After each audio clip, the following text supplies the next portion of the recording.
Assalamualaikum warahmatullahi wabarakatuh. Ketemu lagi dengan saya Yulda Hermifera.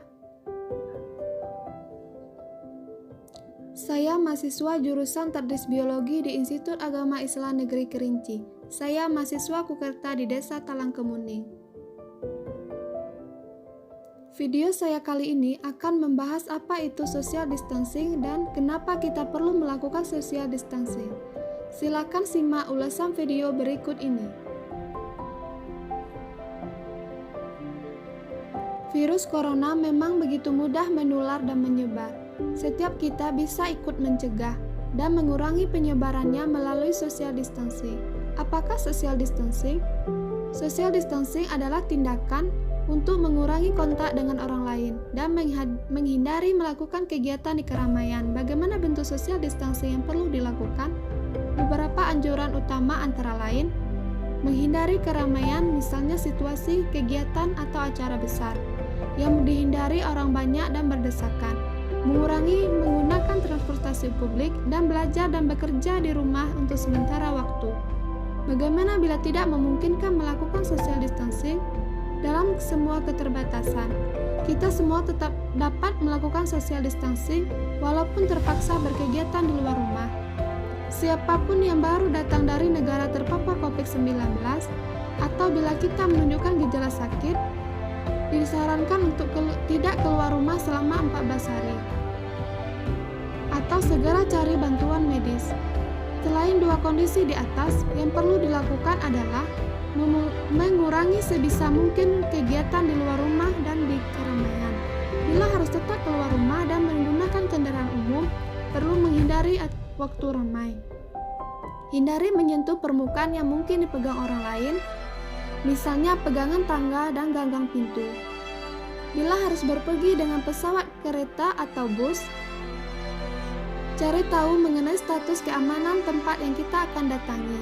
Hindari berdesakan dengan orang lain, gunakan masker bila diperlukan, dan jangan lupa segera mandi dan bersihkan diri setiba di rumah.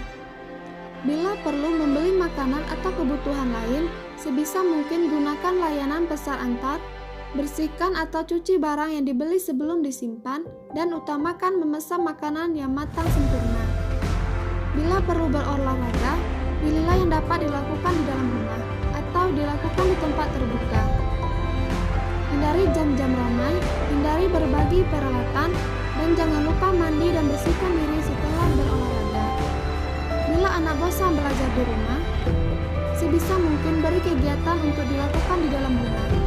Bila sangat mendesak, pilih kegiatan yang bisa dilakukan di ruangan terbuka yang tidak ramai. Ajarkan kebiasaan bersih-bersih setiap selesai berkegiatan. Dan beri penjelasan dengan baik, tanpa menakut-nakuti ataupun membuat panik. Apalagi yang perlu dilakukan selain social distancing, jangan lupa mempraktekkan kebiasaan bersih antara lain, cuci tangan sebelum beraktivitas untuk menghindari virus atau kuman kita menyebar kepada orang lain. Cuci tangan setelah beraktivitas agar diri kita terlindung dari virus atau kuman dari luar. Mandi dan berganti pakaian secepatnya setelah berpergian untuk memastikan rumah dan lingkungan tempat tinggal kita tidak berkontaminasi. Berdiam diri di rumah adalah pilihan bijak untuk saat ini. Namun demikian, social distancing bisa diterapkan di mana saja. Beri empati kepada saudara-saudara kita, kondisi masing-masing berbeda. Mari tingkatkan solidaritas.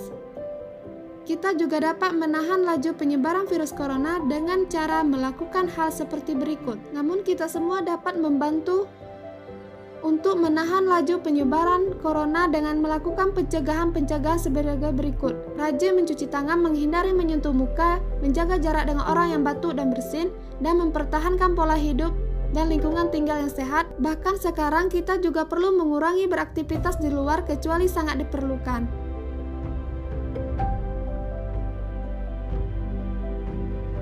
Mengapa hal ini perlu dilakukan?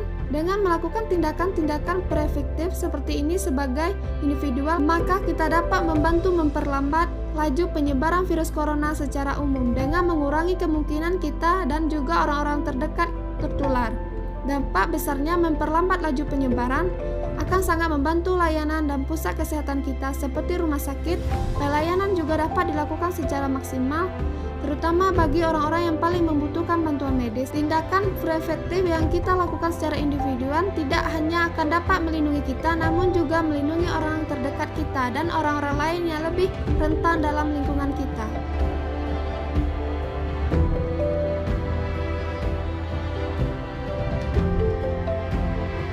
Ingat, jangan panik, tetapi tetap waspada. Mari bersama kita lawan Corona.